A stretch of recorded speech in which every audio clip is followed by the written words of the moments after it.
భారత రాష్ట్ర సమితి అధికారంలో ఉన్నప్పుడు తమిళనాడు తరహాలోనే రాజకీయాలు చోటు చేసుకున్నాయి.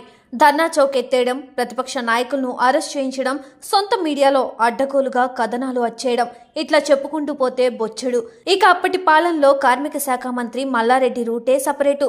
పాలమ్మి పూలమ్మి సంపాదించిన అని పదే పదే చెప్పే ఆయన తనకు ఎన్ని వేల కోట్ల ఆస్తి ఉందో మాత్రం చెప్పలేడు. అలాంటి ఆయన అప్పట్లో ప్రతిపక్ష నాయకుడు రేవంత్ రెడ్డి మీద అగ్గి మీద గుగ్గిలమయ్యాడు. మల్లారెడ్డి భూ అక్రమాలు వెలికి తీయడమే రేవంత్ రెడ్డి చేసిన పాపం. దానిని దృష్టిలో పెట్టుకుని మల్కాజ్గిరి ఎంపీ స్థానానికి రాజీనామాకు నువ్వు సిద్ధమా, నేను సిద్ధమే అంటూ తొడగొట్టాడు. బహిరంగంగా సవాలు విసిరాడు.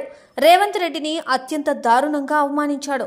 సీన్ కట్ చేస్తే తొడగొట్టిన మల్లారెడ్డి ప్రతిపక్ష స్థానంలోకి వెళ్లాడు. చీత్కరింపులు ఎదుర్కొన్న రేవంత్ ముఖ్యమంత్రి అయ్యాడు. ఇక అదిగో అప్పటి నుండి మల్లారెడ్డికి కౌంటౌన్ స్టార్ట్ అయింది. అప్పట్లో తనకు దోస్తని చెప్పినప్పటికీ రేవంత్ ఒప్పుకోలేదు. పల్లెత్తు మాట కూడా అనలేదు.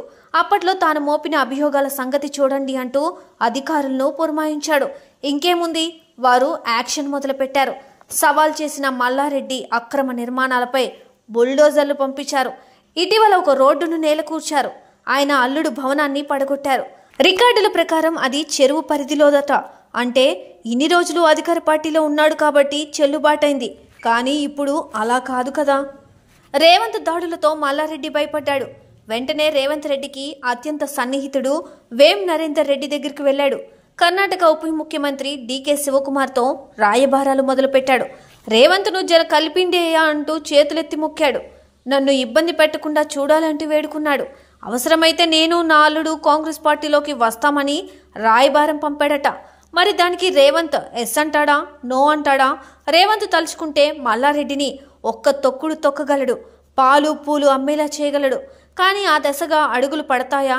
అన్ని వ్యవస్థలను మేనేజ్ చేయగల మల్లారెడ్డి రేవంత్తో సంధి కుదుర్చుకోగలడా? ఏమో, వీటికి కాలమే సమాధానం చెప్పాలి.